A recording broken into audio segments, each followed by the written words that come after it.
नमस्कार, मैं हूं रजनीकांत और आप देख रहे हैं साथ आप सभी का बहुत बहुत स्वागत है। आज हम बात करते हैं 174 विधानसभा इस्लाम बिहार शरीफ राजगीर विधानसभा के बाद यह भी सीट काफी महत्वपूर्ण है, क्योंकि वर्तमान में अभी राजद राकेश कुमार रोशन विधायक है। पूर्व विधायक रहे चंद्रसेन कुमार, जो कि जदयू पार्टी से है, उनको हराकर इन्होंने इस्लामपुर की सीट पर कब्जा जमाया। वोट मार्जिन बहुत अधिक नहीं रहा, हार जीत संभवतः 4000 वोट का जो एक अंतर है वही रहा। उससे पहले चंद्रसेन कुमार जदयू से विधायक रहे और राकेश कुमार रोशन ने 2020 में वो बाजी उलट दी। 64,390 वोट चंद्रसेन को मिले थे, जबकि राकेश कुमार रोशन को 68,088 वोट प्राप्त हुए। इस हिसाब से भी वहां पर राकेश कुमार रोशन जीतने में सफल रहे। राकेश कुमार रोशन के पिता कृष्ण वल्लभ प्रसाद, उन्होंने लंबे अरसे तक उस कॉन्स्टिट्यूएंसी का प्रतिनिधित्व किया।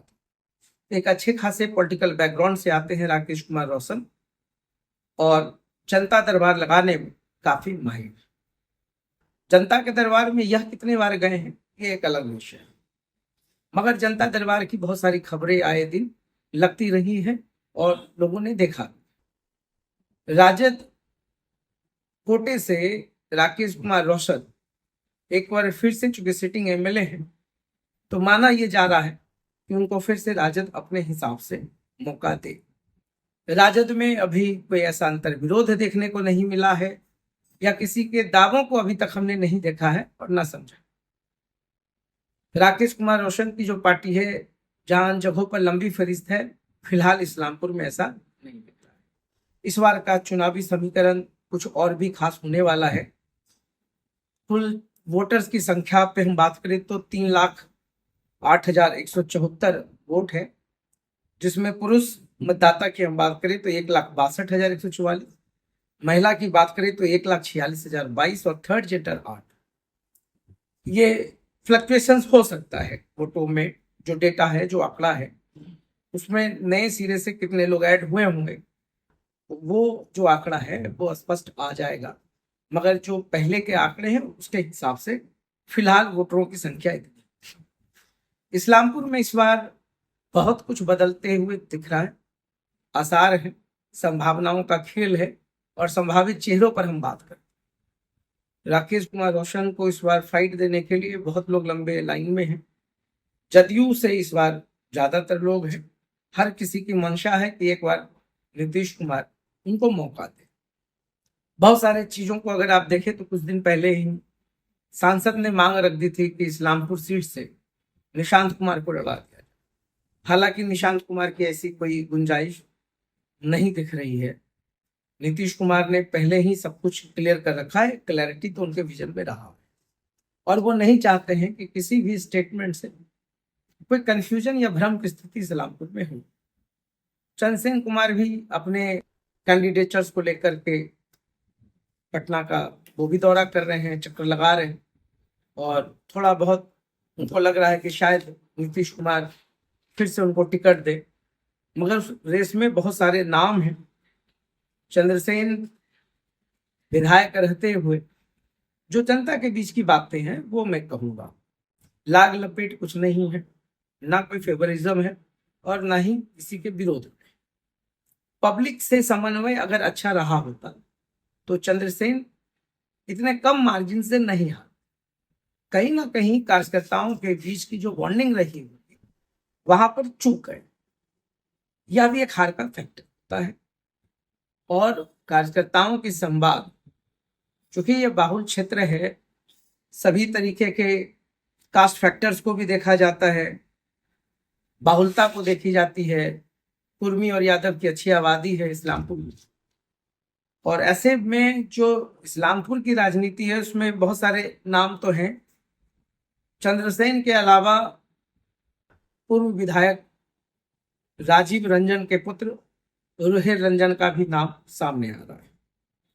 युवा हैं, पढ़े लिखे हैं, इंजीनियरिंग बैकग्राउंड रहा है और फिलहाल वो भी काफी सक्रिय है। दूसरा जो नाम है राजीव रंजन पटेल, इनकी भी चर्चाएं हैं, जदयू में काफी दिनों से लगे हुए हैं और इनको भी लगता है कि इनको प्रतिनिधित्व करने का मौका जदयू दे सकती है।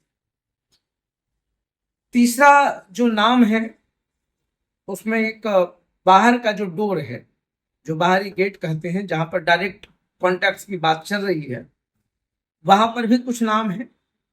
कुछ लोग जनसुराज के संपर्क में है तो कुछ लोग पटना के दरबार को समेट कर बैठे हुए, या यूं कहें कि डेरा डंडा पटना और इस्लामपुर के बीच ही है, तो वो भी कुछ गलत नहीं होगा।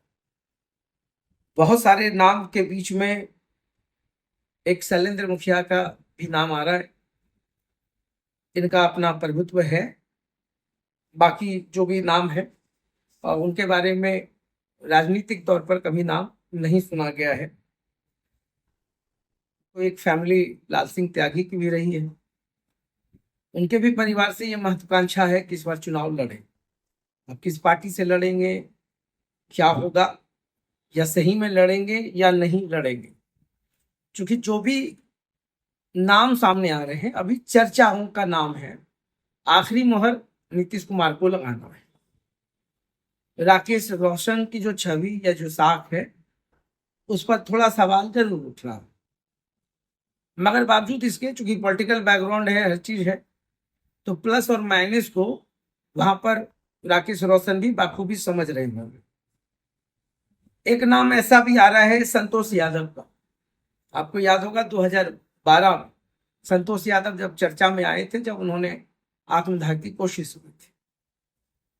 पत्नी भी जिला परिषद रही हैं, भाभो भी रही हैं और जनसुराज में स्थापना काल से ये जुड़े हुए हैं। टिकट के लिए वहां पे ही जनसुराज एक फैक्टर बन सकता है। बात करें धर्मेंद्र चौहान की तो यह भी लगे हुए हैं। तो कुल मिलाकर के अभी तक जो है महागठबंधन से ज्यादा शोर जदयू या यूं कहें एनडीए में, जो जदयू की तरफ से बहुत सारे नाम के बीच में इस्लामपुर की राजनीति किस करवट लेगी, इस बार हो सकता है कि युवा चेहरा को ज्यादा पसंद किया जाए। राजीव रंजन उनके विधायक रहे हैं, तो एक सेंटिमेंट्स की जो लहर है फिलहाल उनके बेटे के साथ भी दिख रही है। राजीव रंजन पटेल क्या गुल खिलाएंगे या तो आने वाला वक्त तय करेगा। हर मान्यों की अपने अपने गोटी और समीकरण बैठाने की कोशिश जारी है। हर कोई चाहता है कि हमारे लोगों को टिकट मिल जाए, तो वो भी पटना और बिहार शरीफ और नालंदा ये तमाम जगहों पर देखने को मिल रही है। अब बात करते हैं कि इस्लामपुर का जो मुद्दा अरसों से रहा है बाईपास, जिसपे नीतीश कुमार हमेशा कहते भी रहे, बाईपास के मुद्दों पर काम जारी हो चुका है। एकंगरसराय की हम बात करें तो वहां पर डिग्री कॉलेज की मांग बहुत दिनों से, और इस डिग्री कॉलेज को लेकर के वहां के लोग भी काफी आंदोलित रहे। डिग्री कॉलेज एक बहुत बड़ा मुद्दा है। बाकी तिल्हाड़ा विश्वविद्यालय की बात करें तो वो तो खैर सेंट्रल अपने हिसाब से कर रहा है। विश्वविद्यालय लोगों की चाहत है कि जिस तरीके से नालंदा विश्वविद्यालय की पुनर्स्थापना हुई है, उसी प्रकार से ये जो खुदाई का काम है, जो तमाम चीजें हैं, जो ब्लूप्रिंट है, ये जल्दी तैयार हो, ताकि उस यूनिवर्सिटी का जो गौरवशाली इतिहास रहा है उसको भी पुनर्स्थापित किया जा सके। बहुत बड़े शायर भी इसी गांव से गुजरे हैं, इसी कॉन्स्टिट्यूंसी से, इस्लामपुर से। कलीम माजिद साहब, जिनको सभी लोग जानते हैं, बड़े शायर रहे, और दामन पे ना कोई छीट, खंजर पर ना कोई दाग, तू कत्ल करो होती करामात करो, ऐसी बहुत सारे लाइन है, कविता है, शेर व शायरी है, जो वहां पर काफी इंपॉर्टेंट है बड़े चेहरे के कारण। तो कुल मिलाकर के अगर इस्लामपुर की कॉन्स्टिट्यूएंसी को देखें तो रेलवे लाइन को भी लेकर बहुत दिनों से लोग चाह रहे थे कि कनेक्टिविटी जो है गया मानपुर वाली, जो ठंडे बस्ते में पड़ा हुआ है, वो भी जल्द से जल्द ठीक हो जाए। किस ओर क्या हवा है, क्या रुख है, नीतीश कुमार से बेहतर कोई तय नहीं करेगा। और नीतीश कुमार जिसको चाहेंगे सीट तो उसी को मिलना है। प्रयास में बहुत सारे लोग हैं, तो इस्लामपुर की राजनीति में एक नया हवा बह सकता है। अनएक्सपेक्टेड कुछ भी हो सकता है। लोग तो प्रयासरत हैं मगर किसके नसीब में टिकट मिलता है वह अभी देखना है। लॉबीबाजी जारी है, यहाँ से लेकर पटना तक लॉबिंग की जा रही है और सब लोग अपने अपने जो गॉडफादर हैं, पॉलिटिकल गॉडफादर, या जिनको लगता है कि हाँ इनके द्वारा एक अच्छा संदेश सीएम दरबार तक पहुंच सकता है या सीएम तक पहुंच सकता है, वो सब जुगत में लगे हुए हैं। मगर एक बहुत अच्छी बात है, पिछले कई वर्षों की राजनीति में हमने देखा है कि जिसका अभी हवा सबसे ज्यादा मार्केट में बहाया गया है, उस पर नीतीश कुमार का मुहर जल्दी नहीं लगता। और राजनीति में नीतीश कुमार, खास करके नालंदा, चूंकि एक हार जो है नीतीश कुमार को बर्दाश्त नहीं होगा, जो पिछले बार जो डेंट लगा है जदयू को, तो उस पर भी उनकी पैनी निगाह है और क्या कुछ तय होगा या आने वाला वक्त तय करेगा। मगर फिलहाल इस्लामपुर कॉन्स्टिट्यूंसी में कुछ बातें हैं, कुछ वादे हैं, कुछ अंतरकला, कुछ विरोध है, कुछ गुटबाजी है, कुल मिलाकर के हर कोई एक दूसरे के पैर को खींचने में लगा है। तो ऐसे में जो कन्फ्यूजन्स है, जो कंक्रीट कार्यकर्ताओं के बीच में समन्वय होना चाहिए, वो भी कई गुटों में बटा हुआ है। आस्था डिफरेंट लोगों के प्रति है। मगर जो भी होगा इस्लामपुर में दिलचस्प खेल होगा, बस इंतजार कुछ दिनों का है। ये अभी एक रफ खाका हर कॉन्स्टिट्यूंसी के बारे में खींचा जा रहा है कि कहाँ पर कौन सी संभावनाएं हैं। तो संभावनाओं को के खेल को देखेंगे और इस्लामपुर के चुनाव को भी देखेंगे। तो देखते रहिए साथ। बहुत बहुत धन्यवाद।